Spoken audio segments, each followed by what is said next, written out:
ओम शांति। बाबा good morning. आज बाबा के 6 अप्रैल 2023 के महावाक्य हैं। बाबा ने सार में कहा, मीठे बच्चे, ऐसी कोई गफलत मत करो जिससे माया को थप्पड़ लगाने का चांस मिले। अगर श्रीमत पर नहीं चलेंगे तो माया थप्पड़ मारकर मुंह फेर देगी। बाबा ने प्रश्न पूछा, सूर्यवंशी राजधानी में एयर कंडीशन टिकट लेने का आधार क्या है? वो किन्हें प्राप्त होती है? तो बाबा ने उत्तर में कहा, सूर्यवंशी राजधानी में एयर कंडीशन टिकट लेने के लिए हर कदम श्रीमत पर चलना पड़े, अपना सब कुछ बाप पर अर्पण करना पड़े। जो पूरे अर्पण होते हैं वही साहूकार बनते हैं। सूर्यवंशी राजधानी है ही एयर कंडीशन। तुम्हारी एम ऑब्जेक्ट ही है सूर्यवंशी पद प्राप्त करना। बाकी नंबरवार पद तो होते ही हैं। गीत सुना वो बड़ा खुश नसीब है जिसके तू करीब है। ओम शांति। इस गीत के अर्थ को तुम ब्राह्मण कुलभूषण बच्चे ही जानते हो। अभी तुम बच्चे ब्राह्मण संप्रदाय फिर दैवी संप्रदाय बनेंगे। बच्चों को बाप बैठ समझाते हैं, जबकि बेहद का बाप सन्मुख है और उससे बेहद का वर्षा मिल रहा है। बाकी और क्या चाहिए? भक्ति मार्ग कब से चलता है ये भी कोई को पता नहीं है। भक्ति मार्ग वाले भक्त भगवान को अथवा ब्राइड ग्रूम को याद करती हैं, परंतु वंडर ये है बाप को जानते नहीं है। फिर बाबा ने पूछा, ऐसा कभी देखा? सजनी साजन को नहीं जाने तो याद कैसे कर सके? भगवान तो सबका बाप ठहरा। बच्चे बाप को याद करते हैं, परंतु पहचान बिगर याद करना सब व्यर्थ है। इसलिए याद करने से कोई फायदा नहीं निकलता है। याद करते करते कोई भी उस एम ऑब्जेक्ट को नहीं पाते हैं। भगवान कौन है, उससे क्या मिलेगा, कुछ भी नहीं जानते हैं। इतने सब धर्म हैं। क्राइस्ट, बौद्ध आदि प्रिसेप्टर अथवा धर्म स्थापन करने वालों को उनके फॉलोअर्स याद करते हैं, परंतु उनको याद करने से हमको क्या मिलना है ये कुछ भी पता नहीं है। इससे तो जिस्मानी पढ़ाई अच्छी है। एम ऑब्जेक्ट तो बुद्धि में रहती है ना कि हम ये पढ़ेंगे तो ये बनेंगे। बाप से क्या मिलता है, टीचर से क्या मिलता है वो समझ सकते हैं। गुरु से क्या मिलता है ये कोई भी नहीं समझ सकते हैं। अब तुम बच्चों को निश्चय हुआ है कि हम बाप के बने हैं। बाबा हमको 5000 वर्ष पहले मौफिक आकर के स्वर्ग का मालिक बनाते हैं अथवा शांति धाम का मालिक बनाते हैं। बाप कहते हैं, लाडले बच्चे तुम मुझसे अपना वर्षा तो लेंगे ना? सब कहते हैं, हाँ बाबा क्यों नहीं लेंगे। अच्छा, चंद्रवंशी राम पद पाने में राजी होंगे? तुमको क्या चाहिए? बाप सौगात में लाए। देखो बाबा पूछ रहे हैं, राम क्या त्रेता वाली राजधानी चाहिए या सत्ययुग वाली चाहिए? बाबा सब कुछ सौगात लाए हैं। तुम सूर्यवंशी लक्ष्मी को वरेंगे या चंद्रवंशी सीता को? श्री राम के पुजारी श्री कृष्ण का नाम सुनना नहीं चाहते हैं। श्री राम को त्रेता में, श्री कृष्ण को द्वापर में ले गए हैं। वो समझते हैं राम बड़ा है।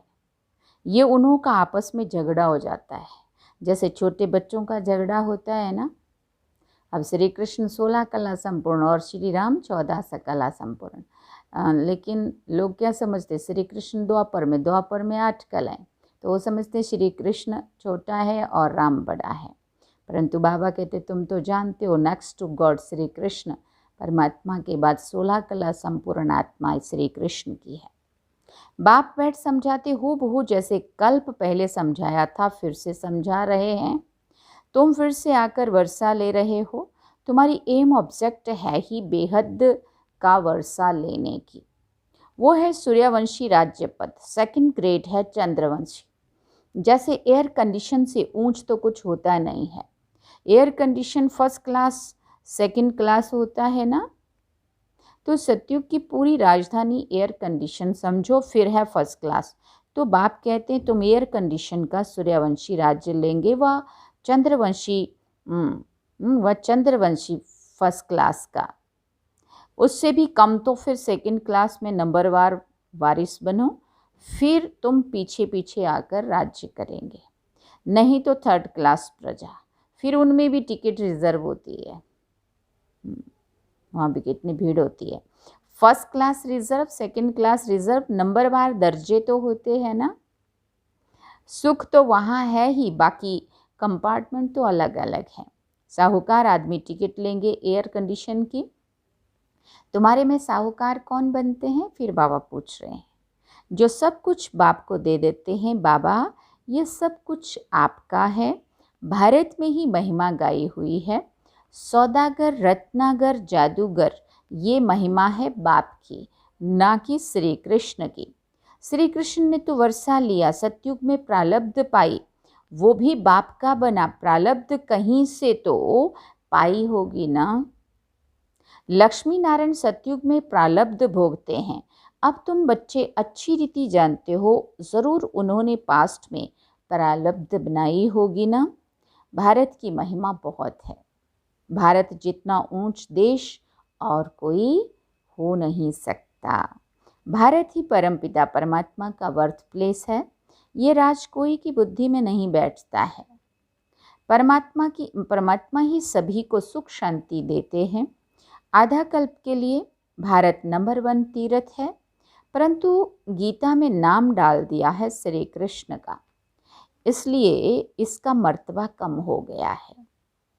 नहीं तो सभी मनुष्य उस बाप को ही नहीं मानते और कोई पर फूल नहीं चढ़ाते। उस बाप को ही मानते और कोई पर फूल नहीं चढ़ाते। सर्व का पतित पावन बाप उनका सोमनाथ मंदिर है। शिव पर ही सभी आकर माथा टेकते हैं, परंतु ड्रामानुसार एक बाप को भूलने से सृष्टि की हालत कैसी हो जाती है। इसलिए शिव बाबा आते हैं, कोई तो निमित्त बनते हैं ना। अब बाप कहते हैं अशरीरी भव, अपने को आत्मा निश्चय करो। मैं आत्मा किसकी संतान हूँ ये कोई नहीं जानते हैं। वंडर है ना। कहते भी हैं ओ गॉड फादर रहम करो। शिव जयंती भी मनाते हैं, परंतु वो कब आए थे ये कोई को पता नहीं है। ये 5000 वर्ष की बात है। बाप ही आकर नई दुनिया सतयुग स्थापन करते हैं। सतयुग की आयु लाखों वर्ष तो है नहीं। बाप बच्चों को कितना सहज कर समझाते हैं। सिर्फ याद करो, गृहस्थ व्यवहार में रहते कमल फूल समान बनो। विष्णु को ही सभी अलंकार दिए हैं, शंख भी दिया है, कमल पुष्प भी दिया है। वास्तव में देवताओं को ये अलंकार थोड़ी दिए जाते हैं। ये कितनी गुहिया गंभीर बातें हैं। है ब्राह्मणों के अलंकार, परंतु ब्राह्मणों को देवे कैसे? आज ब्राह्मण है, कल शूद्र बन पड़ते हैं। ब्रह्मा कुमार से शूद्र कुमार बन पड़ते हैं। माया देरी नहीं करती है। अगर कोई गफलत की, बाप की श्रीमत पर ना चला, बुद्धि खराब हुई, तो माया अच्छी तरह चमाट मार मुंह फेर देती है। मनुष्य गुस्से में आकर कहते हैं थप्पड़ मार मुंह फेर दूंगा, तो माया भी ऐसी है। बाप को भूले और माया एक सेकंड में थप्पड़ लगाए मुंह फेर देती है। जैसे एक सेकंड में जीवन मुक्ति पाते हैं ना, ऐसे सेकंड में जीवन मुक्ति खत्म कर देते हैं। कितने अच्छे को माया पकड़ लेती है। देखती है कि ये कहाँ गफलत में है तो झट थप्पड़ लगा देती है। बाप तो बच्चों का मुंह पुरानी दुनिया से फेर कर नई दुनिया की तरफ करते हैं। लौकिक बाप कोई गरीब होता है, पुरानी झोंपड़ी में रहता है, फिर नया बनाते हैं, तो बच्चे की बुद्धि में बैठ जाता है कि बस अब नया मकान तैयार होगा और हम बैठेंगे, उस नए में रहने जाएंगे, ये पुराना तोड़ देंगे।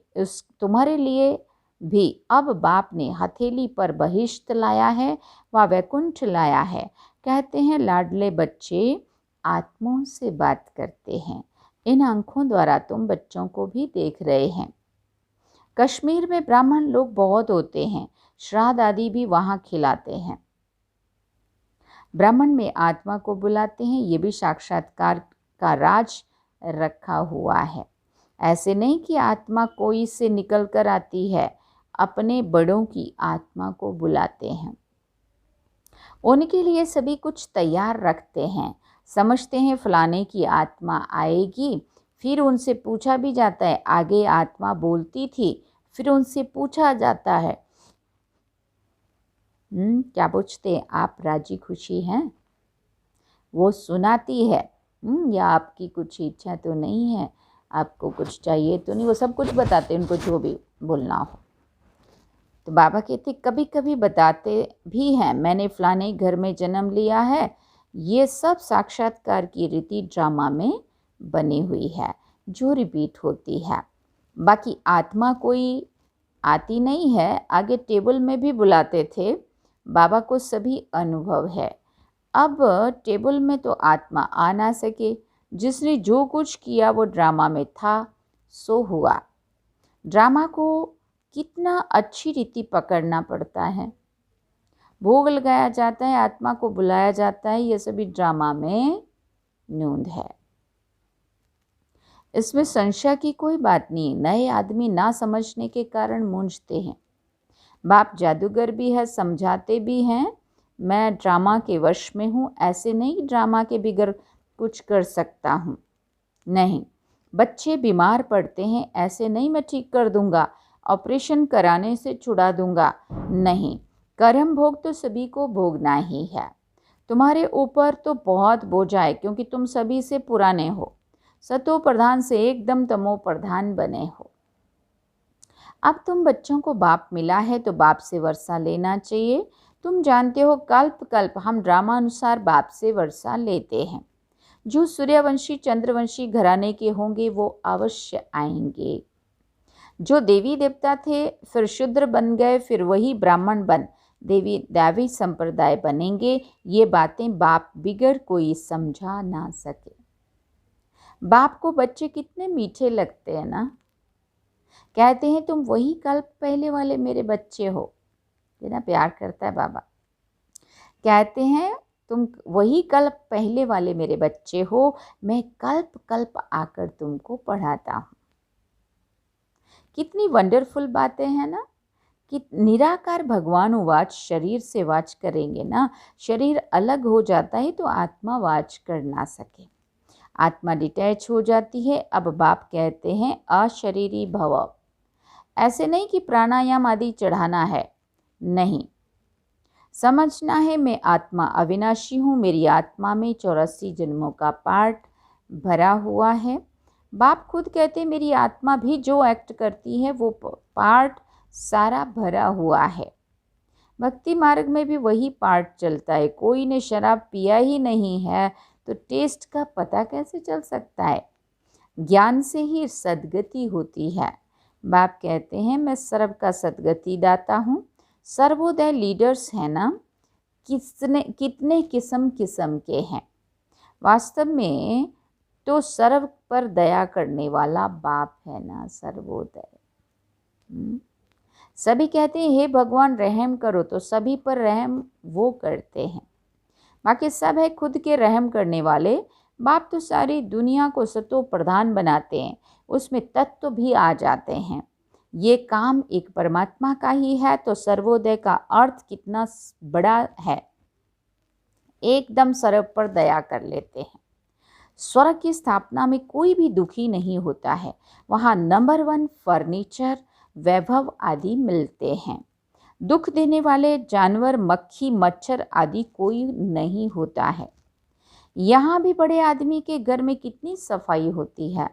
तुम कभी मक्खी भी नहीं देखेंगे, कोई मच्छर घुस ना सके।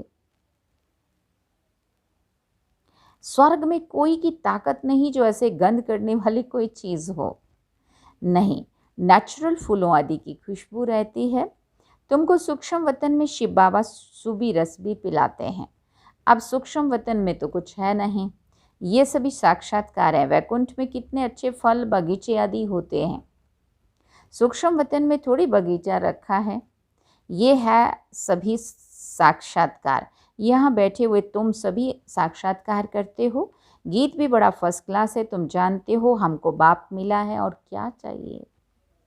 बेहद के बाप से बेहद का वर्षा लेते हैं तो बाप को याद करना चाहिए ना। बाप की मत भी मशहूर है, श्रीमत से हम श्रेष्ठ ते श्रेष्ठ बनेंगे। सन्यासी कहते हैं ये काग विष्टा समान सुख है, परंतु उन्हों को ये पता नहीं है कि सतयुग में सदैव सुख था। छोटेपन में ये राधे कृष्ण है, इनके चरित्र आदि कुछ भी है नहीं।